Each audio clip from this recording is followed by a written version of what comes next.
Marami na rin nagtatanong paano raw ginawa yung video na 'to. Tara guys, dalawang video lang naman kailangan dito. Unang video yung ating pinahinto si Ralph tapos pinaliit tsaka dinampot. Tapos pangalawang video yung video ni Ralph na sumasayaw ng Medicus sign. Overlay lang natin yung video ni Ralph, so select lang natin siya and then tap niyo overlay. Pag nasa baba na, i-drag niyo lang siya pakaliwa hanggang doon sa unahan. Tapos alisin natin yung background ng video ni Ralph. So select nyo lang yung video and then select yung remove PG, then custom removal. Tapos gamitin natin yung brush, then adjust natin yung size niya sa pinakamaliit. Tapos sundan nyo lang to guys, brush nyo lang yung image ni Ralph, cover na lang siya. Kung naka-pro version kayo, pwede nyo gamitin yung auto removal. So since naka-free lang ako, may custom removal lang ako and then mano-mano using brush. Kapag okay na, tap nyo lang yung check and then wait nyo lang hanggang sa ma-apply nyo. Remove lang. Mirror natin yung video ni Ralph para yung pagsipa niya is punta dun sa mamang kalbo na nasa likod. Yan, tap lang natin yung back and then select natin yung transform and then tap lang yung mirror. Next, hanapin natin yung timing ng pag-snap ng finger ng mamang kalbo. And then, freeze natin yung video ni Ralph dun sa part na yun. Ayan, dito sa part na to. Hanapin natin yung freeze. Freeze natin siya. And then, yung video na nasa kanan, delete na natin yan.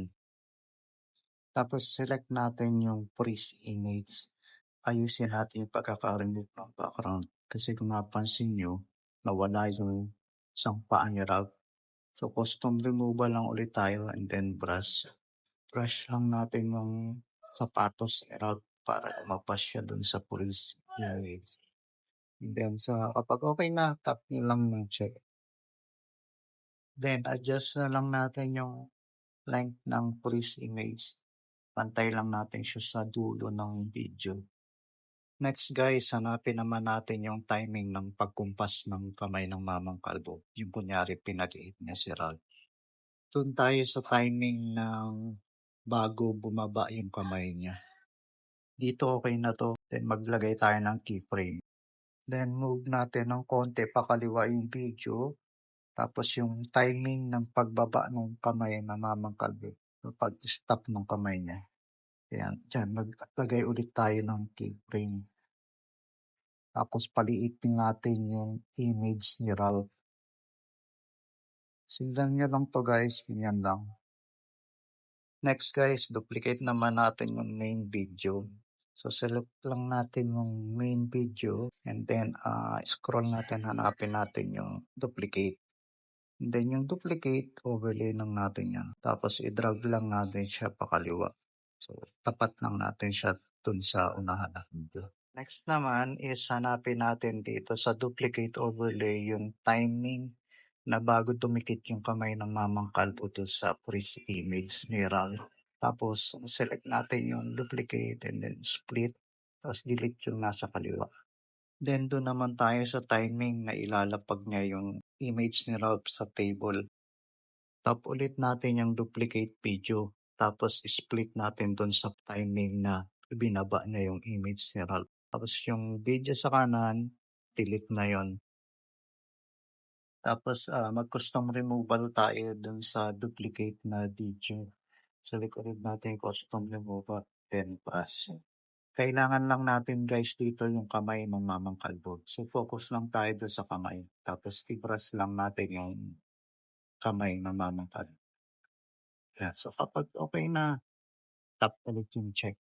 So next natin guys is angat na natin yung freeze image ni Ralph. Susunod natin siya dun sa kamay ng mamang kalbo.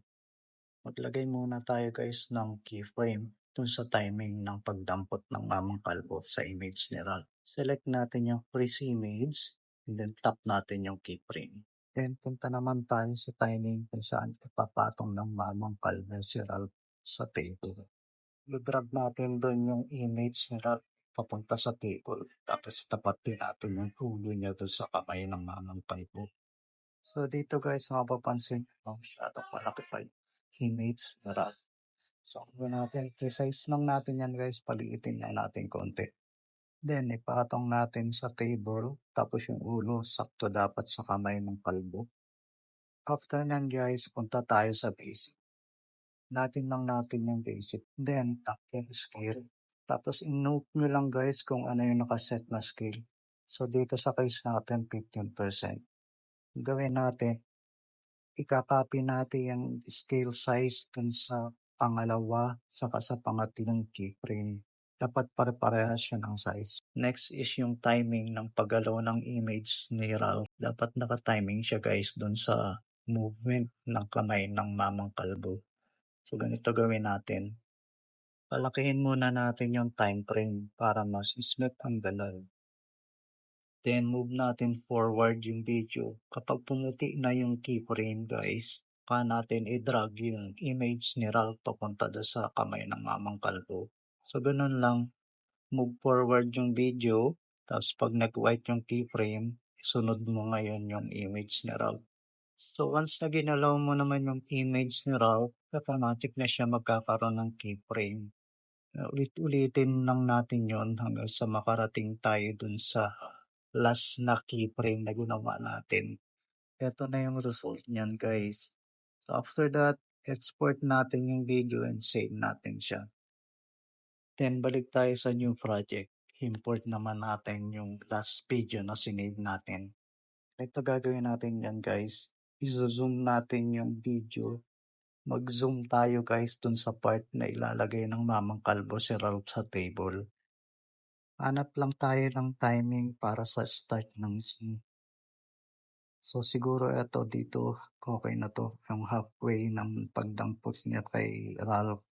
Lagay tayo dyan ng keyframe.